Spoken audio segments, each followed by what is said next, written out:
we celebrate St. Matthias, the Apostle, and we have seen in the first reading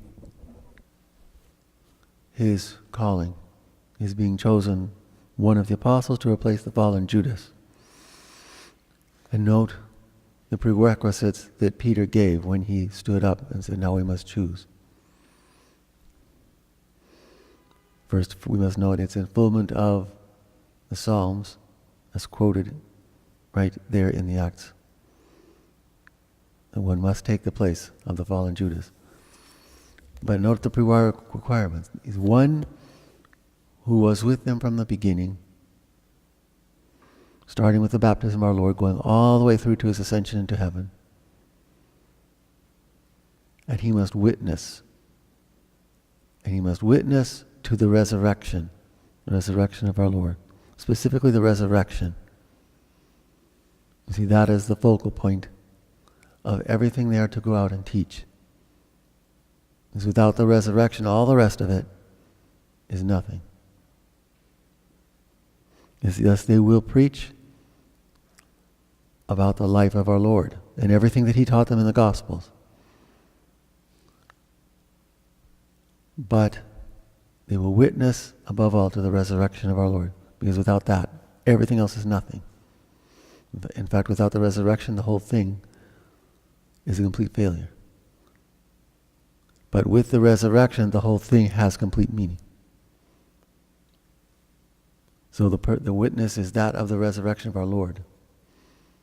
Upon this is our faith founded.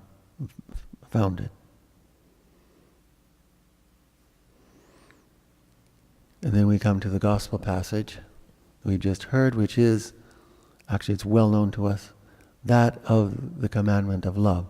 This is part of the long discourse that our Lord gives to the disciples as after the Last Supper, after they are walking out to the Garden of Gethsemane.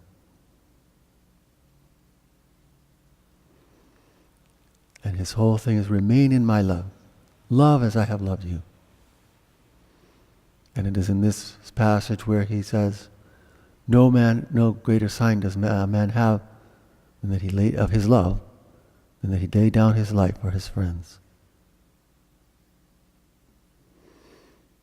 And we make sure St. Matthias also did lay down his life, as did all of the other apostles except for John.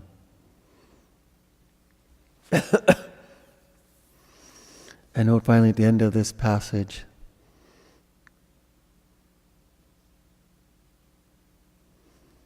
which is also the Alleluia verse.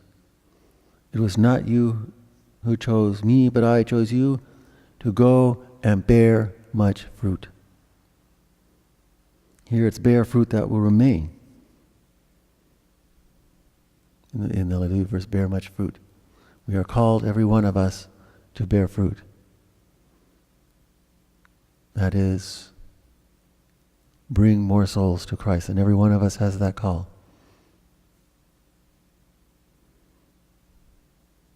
And or another way of looking at we have Christ commanded us as he ascended to heaven, go and make disciples of all nations. There's the fruit we must bear. We too are called to go out, as St. Matthias did, and bear that fruit, to witness. And how do we witness? By the daily living, our ordinary daily living of our lives in a holy way. With our prayer, with our work, but doing it in a holy way, giving it to God, back to God. And not being afraid to even use the signs of our faith, such as the sign of the cross. By that, whether we realize it or not, we are witnessing. We are then responding to this call that God gives to every one of us. To sum it all up, another word for that is that call that we are given, every one of us, without exception, every single one of us, that call to holiness. That is that call to be saints.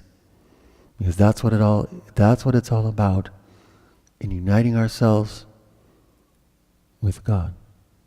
And this is what our Lord is referring to here, speaking to here, when he says, remain in my love. Love me as I have loved you. Remain in my love. That uniting ourselves with him. And by the merits of his suffering on the cross, to go out and bring that love. There's the fruit. Bring that love to everyone. Praise be Jesus and Mary.